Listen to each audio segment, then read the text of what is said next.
This is Eddie Dexter, and this is another moment of insight for victorious living. I took my daughter's dog out for a walk, and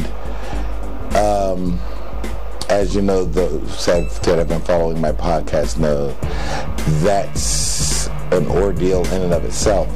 But because I love my daughter, there went the dog and I. Well, as we began to take our walk, it started to rain. And so we returned home. And the little thing was very excited and very happy that, one, we went for a walk, and two, that she was out of the rain. And so, as all dogs do, they get excited when they're happy and they want to show their gratitude by jumping up and down and trying to lick. So I picked the dog up and allowed her to jump up and down excitedly. And then she would sit down and let me pet her. Well, as she did that, I was like, oh man, something is smelling pretty wrong right now. And I realized that it was the dog. And I sat her down. But she wasn't done getting her pets, and so she wanted to jump back up.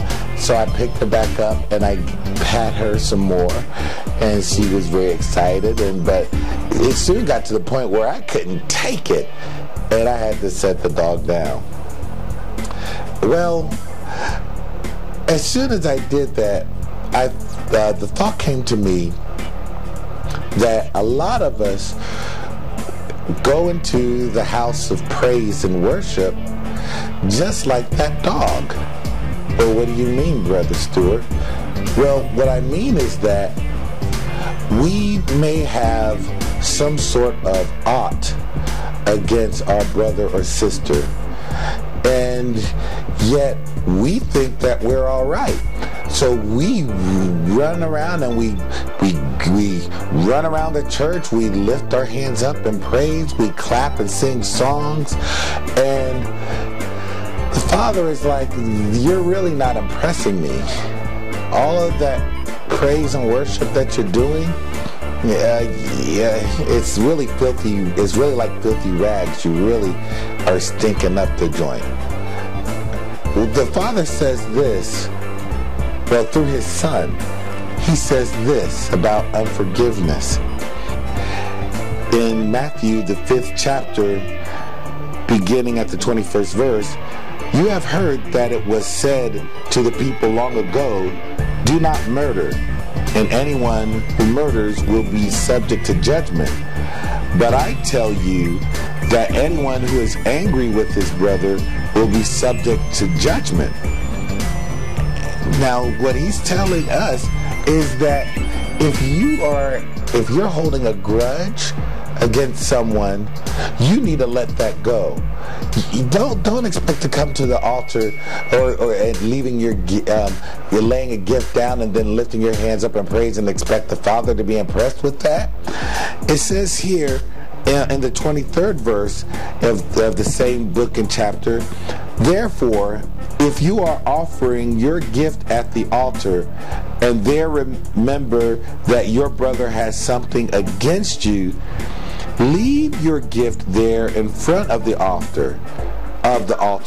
First go and be reconciled to your brother, then come and offer your gift.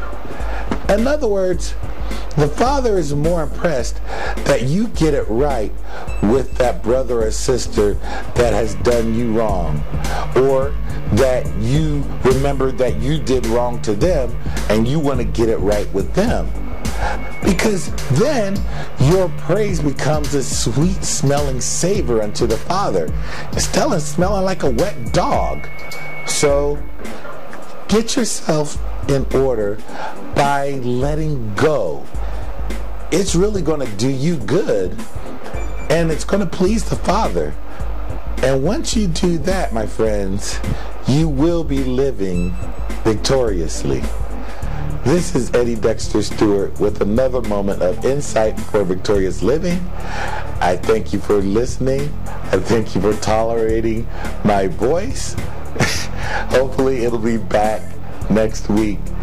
Until then, this has been another moment of insight for Victoria Slivin. God bless you.